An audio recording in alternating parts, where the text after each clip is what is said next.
You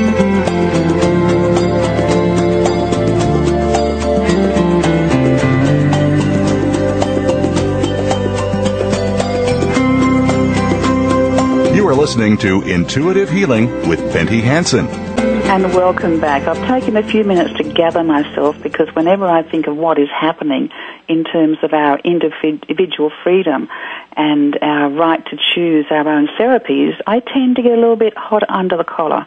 I get a little bit angry, which is most unusual for me, but I really do feel that our freedom and our rights of choice are being taken away from us. So, if you have the opportunity to sign a petition or to contact your representative in Congress or elsewhere, please do so.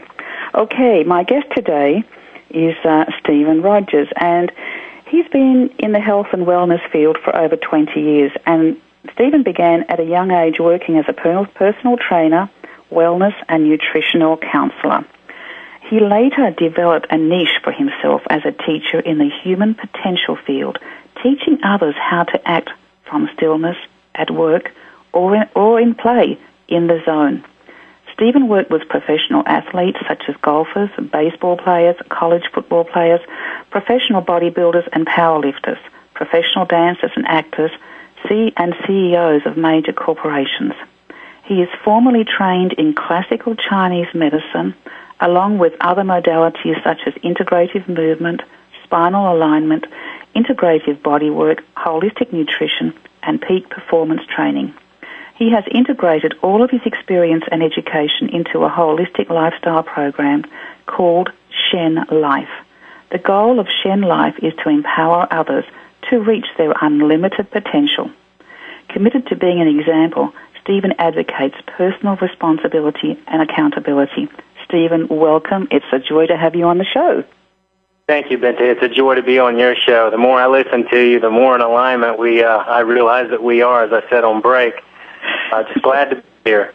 Yeah, it was interesting. We were talking during the break about the Codex Alimentarius and what a dinosaur that's going to be for us, in terms of trying to wade our way through it. What is your understanding of that Codex Alimentarius?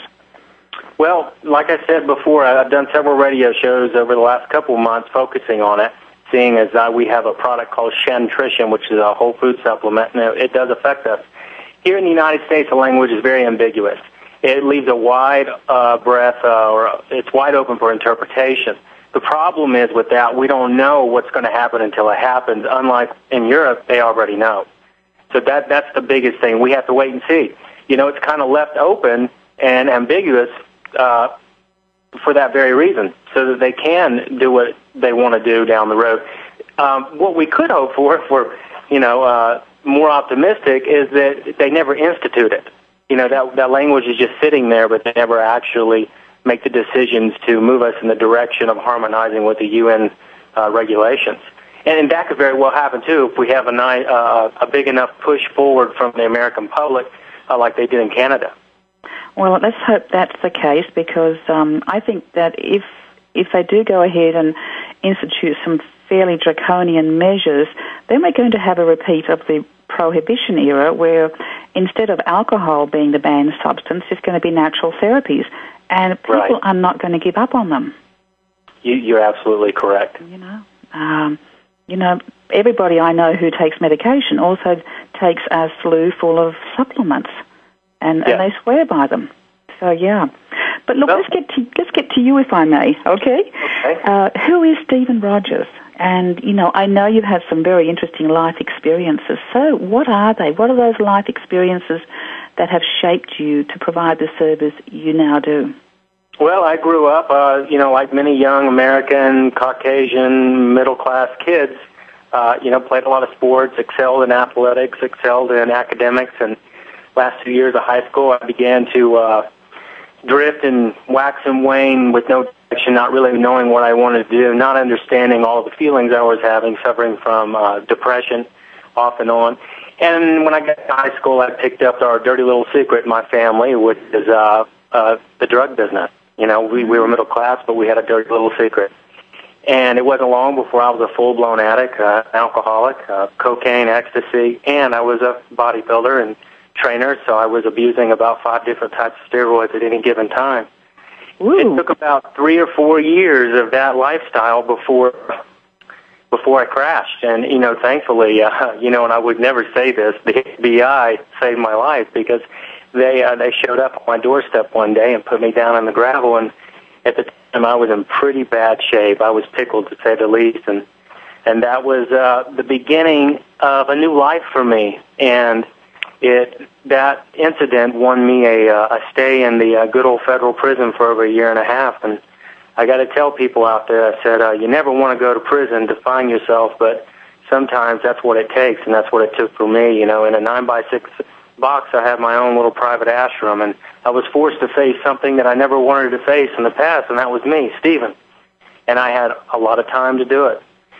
And during that stay in federal prison, something amazing happened. I'm sure plenty of your listeners, and you've spoken about it, I began to experience what they call it, the yogis in the East call a Kundalini awakening, or as we refer to it in the West as the awakening of the caduceus, the medical symbol we see over the doctor's office. Yeah.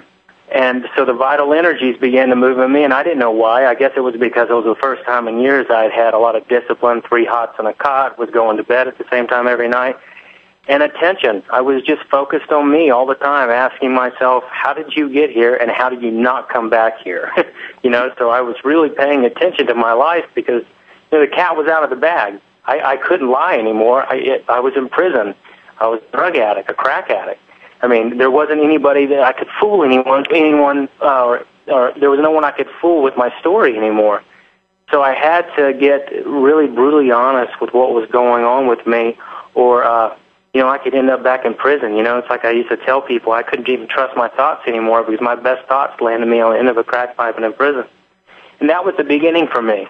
And when this process, this bioenergetic awakening that began to happen, at the time I didn't know what it was. So it wasn't until after I got out of prison and I began to study classical Chinese medicine and apprenticed under a Japanese Shinto who practiced Oriental medicine and studying chiropractic and all these other things that I began to understand what was going on in my body, this transformation that the yogis call Kundalini. And it's led me to do what I do now and to help other people do it also. Natural medicine, we were talking about it, I practiced it for a long time, but like you, I also practice bioenergetic medicine, and I don't want to throw anybody under the bus. Herbs and natural medicine will help, but they will not free us from the human condition unless we awaken this vital force within our cells and our tissues. There's not a lot of real permanent healing that's going on, that's going to happen. I mean, this bioenergetic blueprint is put in us by the creative source. And unless we awaken that, we're deemed to repeat patterns over and over and over. It's this baptism by fire that actually burns all of those patterns, holding patterns that cause us to repeat the same old mistakes over and over. It burns them and releases them so that we're free. And then we can now reach our full potential. We can actually make conscious choice. A lot of people I hear, they're disenchanted with the whole Think and Grow Rich movement. And I understand why, because it just doesn't work for most people. And the reason why is because these patterns are so ingrained in the